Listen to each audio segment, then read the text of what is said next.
already told you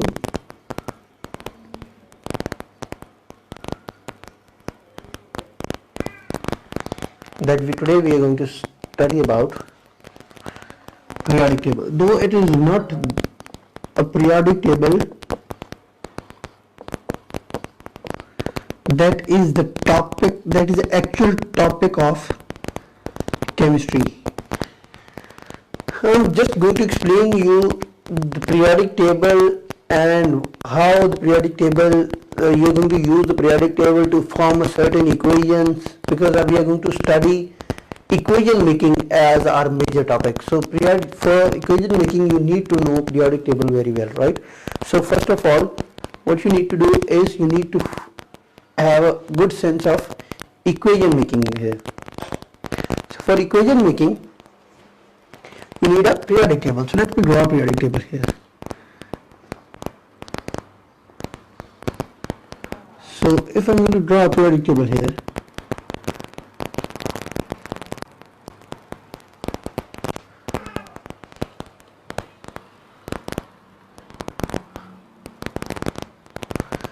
for example, I have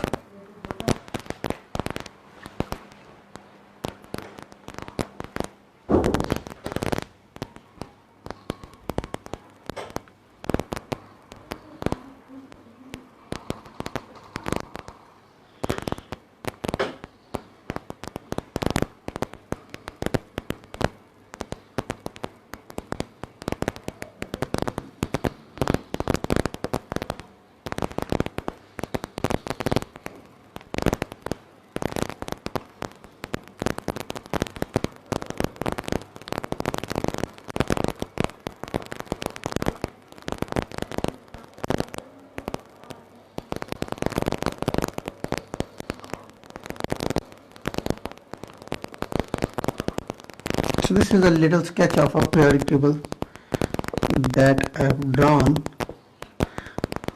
I just need to explain you very important things. So you need to be very attentive in this topic, in this chapter, because all your chemistry, further chemistry, is going to lie on the basis of this very important periodic table.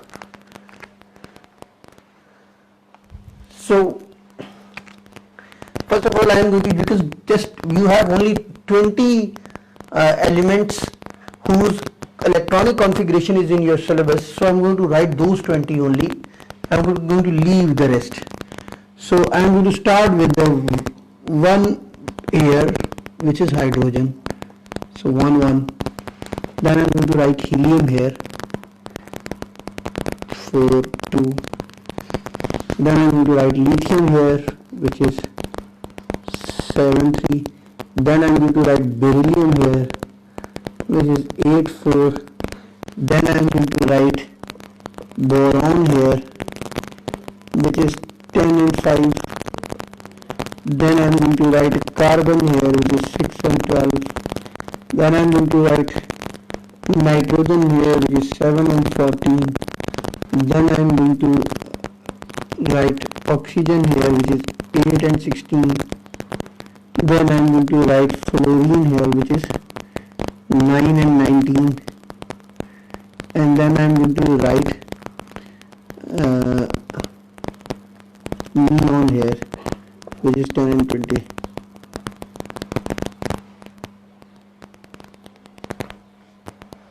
Then in the next I am going to write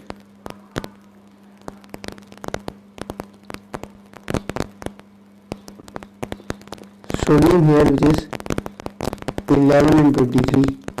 Magnesium here, which is 12 and 24. Aluminium here, which is 13 and 27.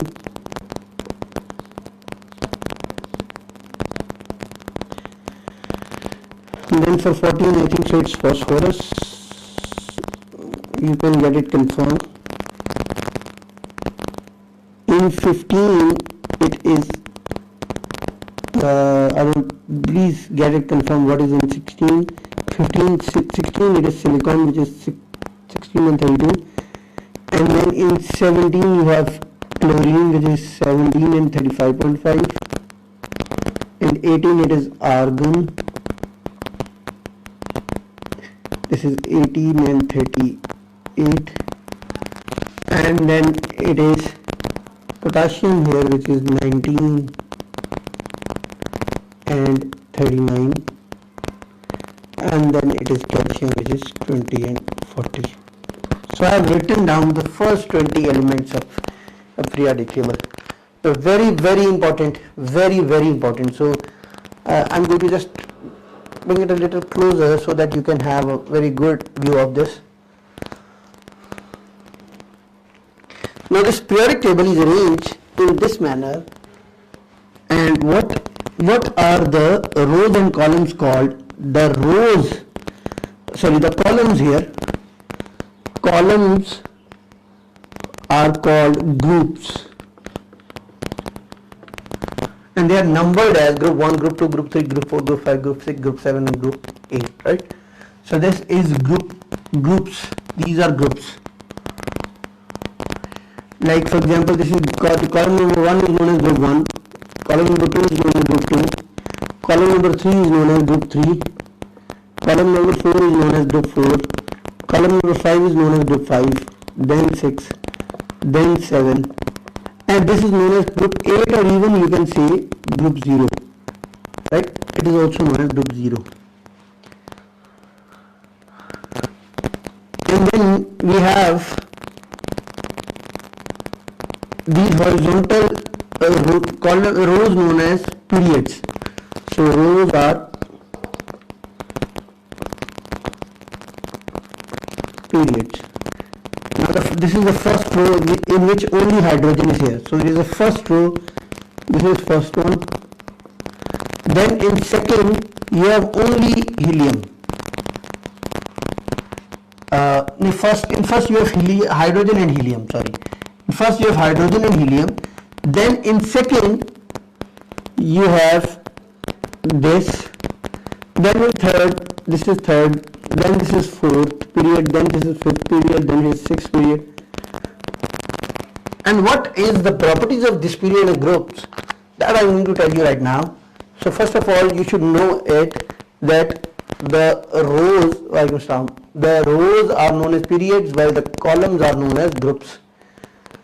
So this is group 1, group 2, group 3, group 4, group 5, group 6, group 7, group 8. Why I have left this thing, I am going to tell you later. So first of all, you have to remember that 1, 2, then 3, 4, 5, 6, 7, 8, right? Now the number of the group is very important. Why it is numbered as 1? When it is numbered as 1, so it means it has a positive 1 charge on this. And why it has a positive 1 charge on this? Because in the group 1, all the elements, they have 1 electron in their outermost shell, right? So 1 outermost shell electron, like for example lithium. So I am going to draw the structure of lithium. This is 2 and then this is 1. So this is the one. In the second shell, as I told you in atomic structure, there should be 8, because electronic configuration is 2, 8, 8. This is what we have to remember, right? So it means in the second shell there must be 8 electrons, but there is only 1. So to make it more stable, it should complete its shell. But this lithium which has 1 electron, needs to gain 7 more electrons, which is very, very rare and which is very impossible for this. The gaining 7 electrons with 1. This is similarly, you have 7 people and a 1 people tug of war, and a 1 man of the same mass and the same force pulls up the 7 people. That's not possible, right? Because these electrons are same. They have same ability of attraction. So the one man who has the same mass, who has the same ability and force to pull the things, cannot pull the 7 similar identical people of like like himself, right? So it's impossible. So this cannot gain 7. So there is probability that if he wants to complete its shell, so it can lose this one. When he's going to lose this one, this shell is going to get eliminated and you will be left with a complete shell. In the case of lithium, we have the first shell which has 2 electrons, so it is a complete one. If it would have been sodium here, like for example sodium, in sodium first shell is 2,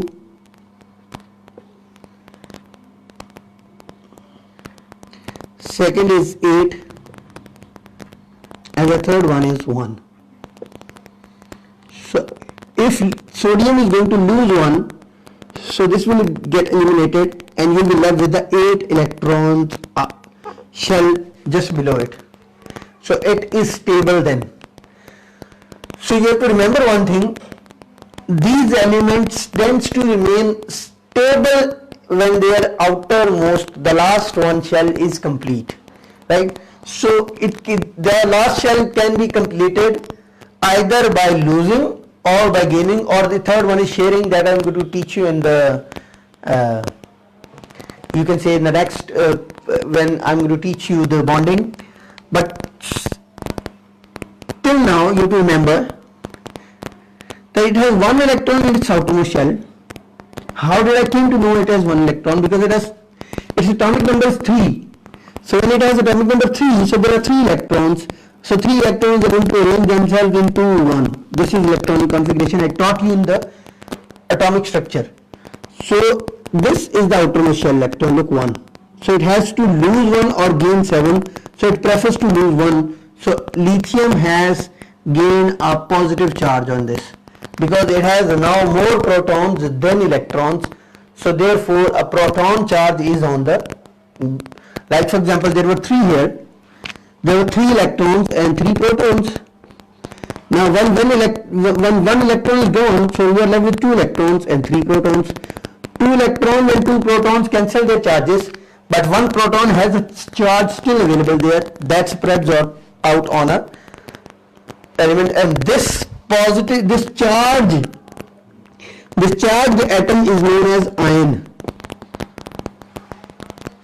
This charged atom is known as ion, right? Since it is a positive ion, so you can say it is a cation.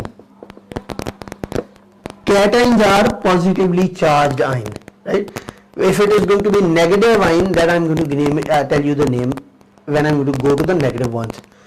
So this group 1, they are very similar in their nature. Everyone in this group 1 will lose 1 electron because it has 1 electron in its outermost shell. These all 1, 2, 3, 4, 5, 6, they all have 1 electron in its outermost shell. So they will lose 1 electron. So therefore you can say group 1 has positive 1 charge on each of their elements. So when it has positive 1 charge on each of its element, I am going to go to the group 2. And in group 2, let's suppose I am taking magnesium. Now magnesium has 12 atomic number, and atomic number is tells you about electrons and protons.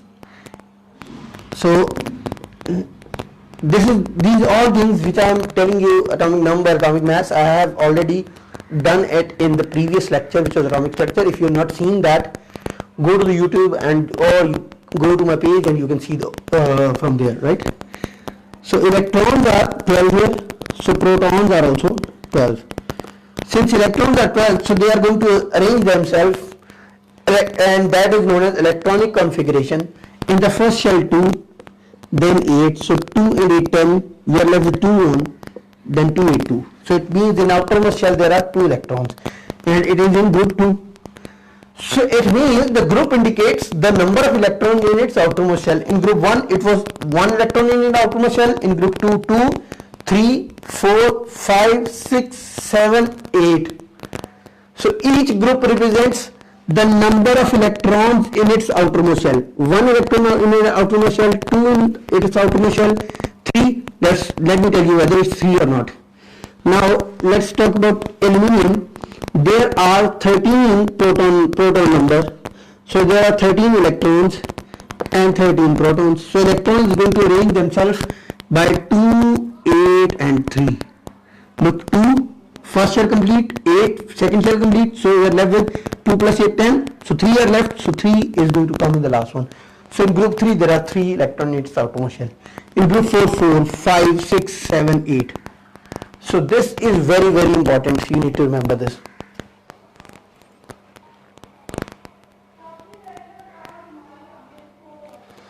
Hello son.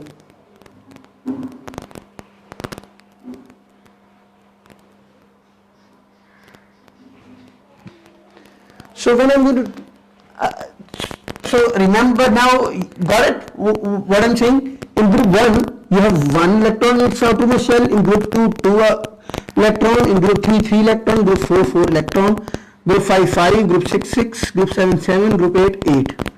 So there are, this is how they arrange themselves in their groups. So now,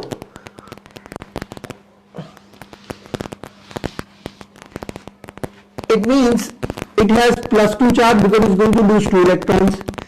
It is plus 3 charge because it is going to lose 3 electrons. This is 4. Now 4. Let's talk about 4. Carbon has 4 electrons in its outermost shell. In first one it has 2.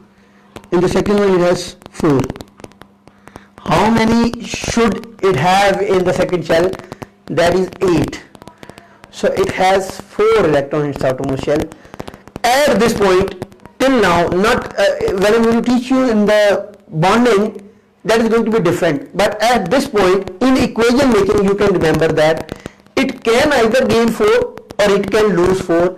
That is both possible. So it can go for plus 4 and it can go for minus 4. But this does not go for plus 4 or minus 4.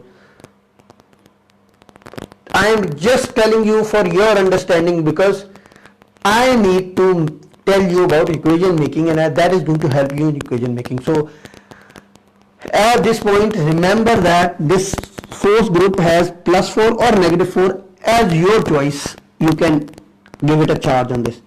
I am giving it plus 4. Let's go to group 5. Hello Tlal.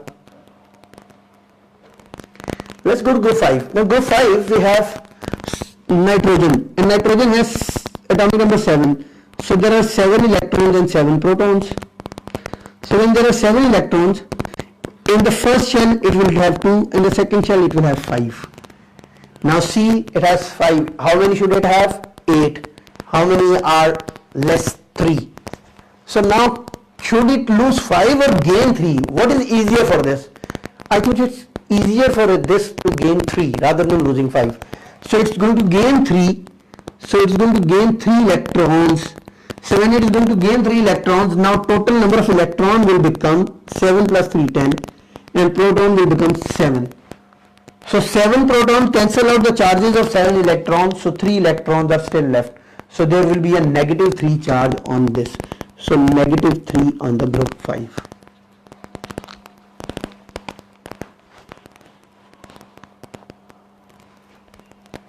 Let's go to group 6. In group 6 you have 16O8. Now atomic number is 8. Now the below one in the periodic table, the smaller number is known as atomic number, right? So you have to remember this, you can remember it this way, because sometimes it might be written 816. Mostly it is written as 16 and 8. The upper one is relative atomic mass, the below one is atomic number. So atomic number shows electrons and protons. So there are 8 electrons and 8 protons. So if I am going to arrange 8, first shell 2, second 6. Now it has to have 8 electrons in its outermost shell in the second shell. So there are 2 less. So it is going to gain 2. So that then it will have a negative 2 charge on this. Because if it is going to gain 2, it will become 8 total electrons will become 10, protons are 8, so 8 protons cancel out the charges of 8 electrons, so you are left with 2 electrons, which gives a charge on the atoms. Now this is negatively charged. For example, this oxygen, let me write down oxygen here, which is group 1, so in shell number 1 it is 2, then in shell number 2 it is 2, 4, 6. Now it has gained 2, so I am going to indicate it by cross. So this is known as dot and cross. So these are the 2 which it has gained from outside. So it will have a negative 2 or 2 negative charge on this. So this negative charged ion is known as anion. Positive charge was cation, so negative charge will be written as anions.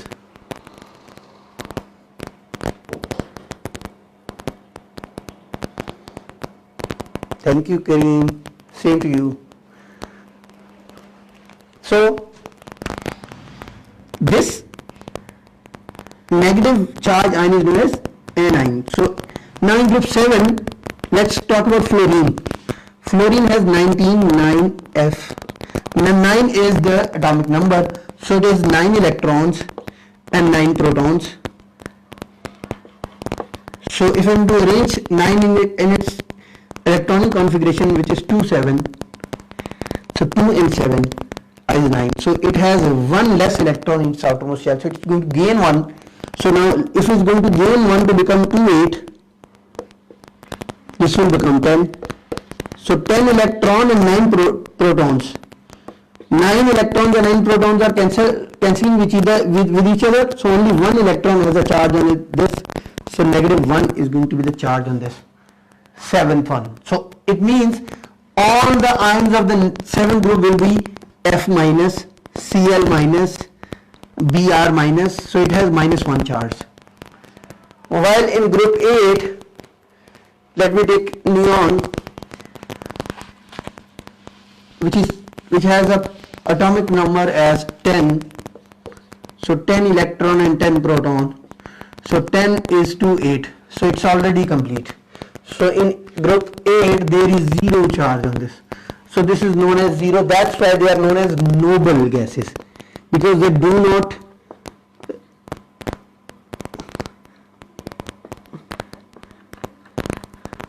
react with each other, or they are not in the race of gaining or losing. Therefore they are known as noble people, noble gases, right? They are noble people. They don't fight to gain electrons. Like for example, they do fight. For example, you have fluorine and oxygen. So fluorine is going to be more reactive, so it's going to gain electrons instead of oxygen. So there is a competition. But in this, they don't compete because they are already complete, right? So that's why they are known as noble gases.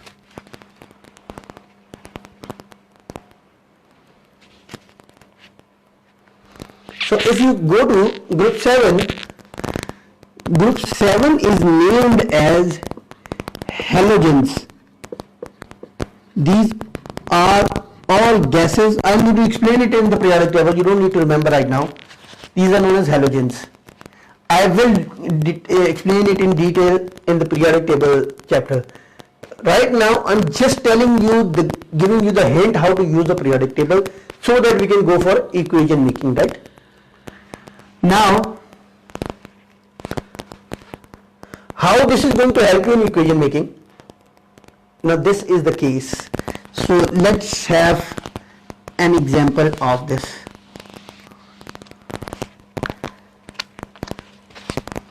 He says sodium plus chlorine forms sodium chloride. Write down the equation of this. Okay, whenever the word ion is being used in this, like chlorine, fluorine, iodine, bromine, they always exist as diatomic. That I am going to teach you later part. So at this point you have to remember just that fluorine is F2, chlorine is Cl2, bromine is Br2. When it comes to chloride, so it is the ion of this chlorine. So it exists as monoatomic ion, right? Okay, sodium is Na plus chlorine is Cl2. Now let's see what happens when a sodium and a chlorine reacts.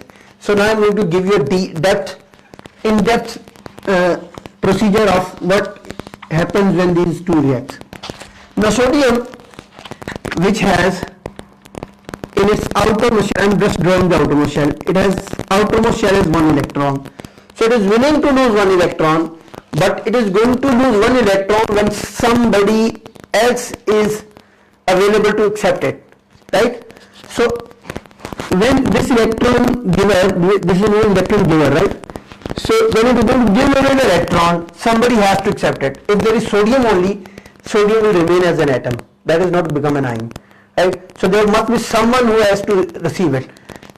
Look who is here. It's a chlorine. Chlorine is in the 7th group. It has a -1 charge. -1 charge means chlorine has 17 electrons. 7 electrons in its outermost shell. So chlorine has 7 electrons. So now the equation became very easy.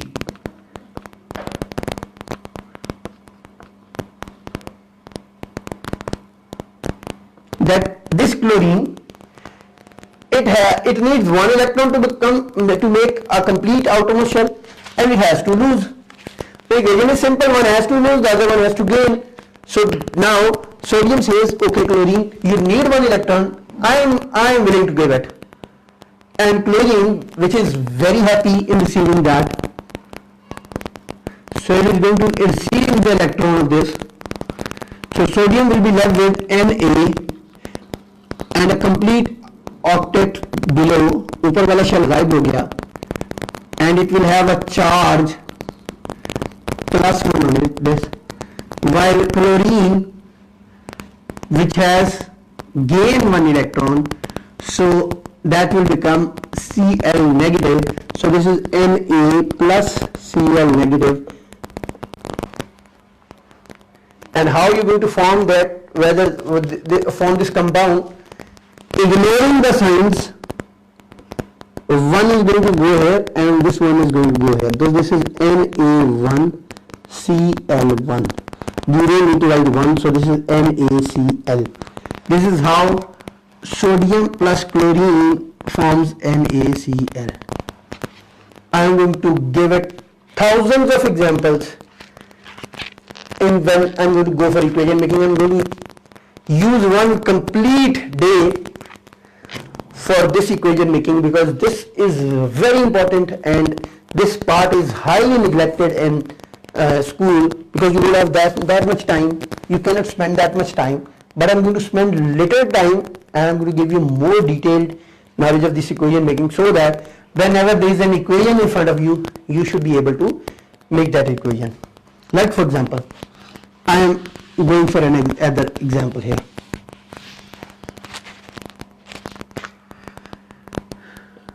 Let's take lithium here, and lithium is going to react with oxygen O2.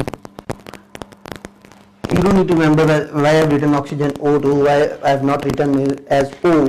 I am going to tell you in the later part, right?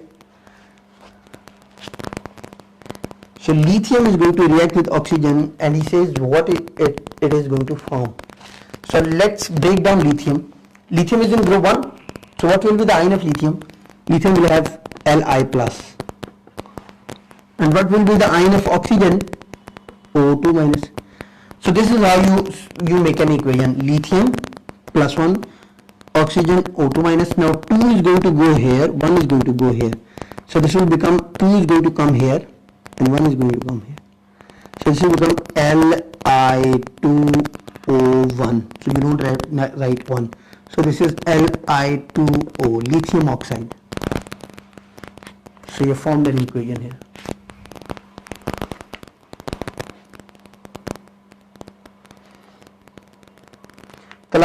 Cation's definition is cations are positively charged atoms. That's it. You don't need to define it further. It's a positively charged atom. or positively charged ion, you can also say that. A positively charged ion is known as cation, and a negatively charged ion is known as anion. So I have given you a detailed explanation of periodic table, and inshallah I will be starting with the equation making tomorrow. So you need to revise these all things concept. If you have missed the atomic structure class, also see it from my YouTube channel or even from this page as well.